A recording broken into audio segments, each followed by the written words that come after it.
oilasidan majburiy ayirib etilib, Xitoyning yangi yuyish, xitoylashtirish tarbiyalariga majburlanayotgan Uyg'ur bolalarining echinishlik vaziyati hammani andishiga selib kelmoqda edi. Undaqda Xitoyning irqiy qirg'inchiligining qurboniga aylanayotgan beguna narsida bu bolalar zodi nimalarni o'ylaydigandu?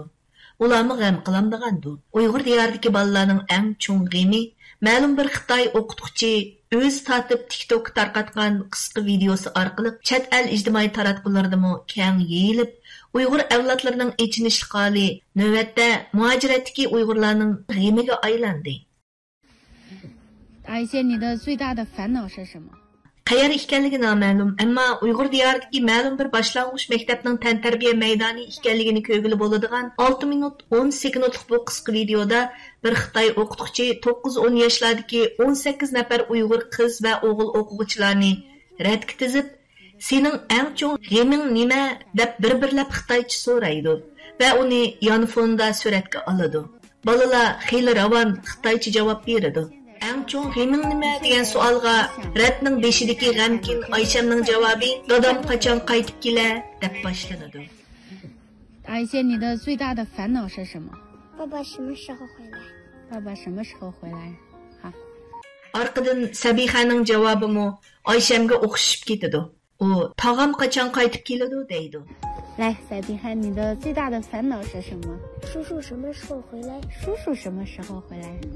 Yana bir qiz "Meni nimishqa odamlar doim tillaydi, uradi" deydi. 你最大的烦恼是什么？很多人都骂我、打我。很多人都打你、骂你，为什么呢？ Yana bir o'g'il bola "Dadam nimishqa uyg'onishga ketadi" deb javob beradi. 我爸爸为什么去学习了？ Xitoy o'qituvchi uning bu iztirobini yengiltishni o'ylagan bo'lsa kerak. 我们是不是也要努力的生活？对。 Biz uyg'onish qilyaptamdik. Ota-onalarmi o'xshash uyg'onishga muhtoj. Biz qancha yaxshi o'qisak, turmushimiz shuncha yaxshi bo'ldi emasmi? Dadang yaxshi uyg'onib qaytib kelgandan keyin texmi xo'shal yashaysizlar deydi. Orqadan g'amkin ko'ringan cho'ng Mustafa "Dadam nima uchun o'lib ketdi?" degan savolning o'zini eng cho'ng g'amga soldiganligini aytadi. 我爸爸为什么去世？ 你爸爸为什么去世是吧？ Xitoy o'qituvchi uning javobini takrorlagandan keyin insonlarning har xil sabab bilan o'xshamagan yoshda o'lib ketadiganligini tushuntirib, oxirida Mustafani "Dadamiz bo'lmagani bilan opamiz bo'lgandan keyin yanada xo'shalg'u biz" deb bazlaydi. 去世，对不对？这是自然规律。虽然我们没有爸爸，但是我们有妈妈呀，对不对？我们还很幸福。 O'xshash maktab formalarini kiyib ammo ancha pokiz ratlik ko'rinmaydigan bu bolalarning yurakni ezadigan ma'yus holati va normal bolalar aytmoq tugul xiyoliga keltirolmaydigan yurakni ezadigan iztirobli javoblari muhojiratdagi Uyg'urlarni andishiga selayotganligi ma'lum.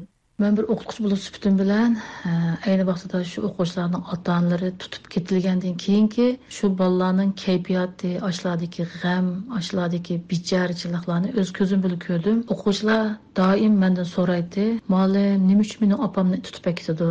Yoki dadamni, akamni, hadamni" degandek shunday savollarni ko'p so'raydi. Men ularga javob berishga ilojsizdim. Ular shu davlat tili o'rganganga maxsus tarbiyalanadigan akatdi desam, nima uchun maktablar tarbiyalamaydi, nima uchun kelmaydi degandek mushtoq savollarni so'raydi. Haqiqatan biz o'qituvchilar bunga javob berishga ilojsizdik. U bolalarga har doim rag'batlantirib, u bolalarga tasalli berardik, ammo o'quvchilarning kayfiyatlari faqat yaxshi emas, a'lo o'quvchilar bo'lsin, umumiylik chekinishib ketgan bolalarda. Chunki ulardagi kecha-kunduz g'am ota-onasining va yoki akasining hadalarining tezroq qaytib kelishini umid qilish. Shaxsan menmi kecha-kunduz o'ylaydim, buni qanday bir taraf qilish kerak, ahvollarni ko'rib ko'nglim shunchaki yerim bo'lsa-mu, yana o'zimni besib olgan holda yaxshi so'zlar bilan ashlarni rag'batlantirgan bo'lsak-mu, faqat ta'sir bo'lmagan. Mana hozir vatandan chiqayotgan har xil videolarni ko'ryapmiz. Bolalarimiz yaslidan tortib, davlat maktablarda, yotoq sinflarda tarbiyalangan taqilgan bilan amaliyotda ularni shu lagerlarda shu azobni, shu zulmatni chekyapti. Mana biz bu Uyg'ur millatining bir avlod emas, bir necha avlod mushundoq zulmatda yo'qlish kirdadi bo'layotgan mushundoq bir payt. Hammamiz butun kuchimizni mushunga qartayli, tadbir qo'llanmasak, biz bekmi kechikdik. 气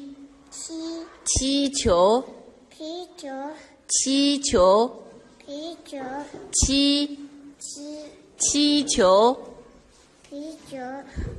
笑一个，你叫什么名字啊？ Şoyga. Qancha yil bo'ldi apangni ko'miding? Ha? Qancha yil bo'ldi apangni ko'mganingga? Ha? Qancha yil bo'ldi apangni ko'mganingga? Teşekkür ne? 4 yıl bo'ldi bana apısını kömgeni.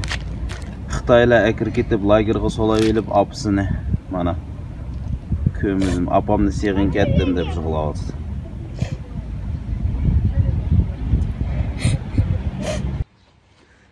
Mektepdeki dadamlık birimsizler.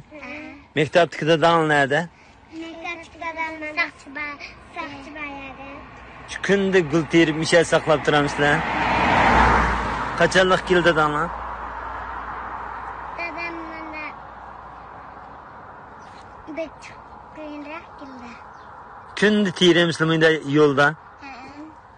Vay canım ballarım.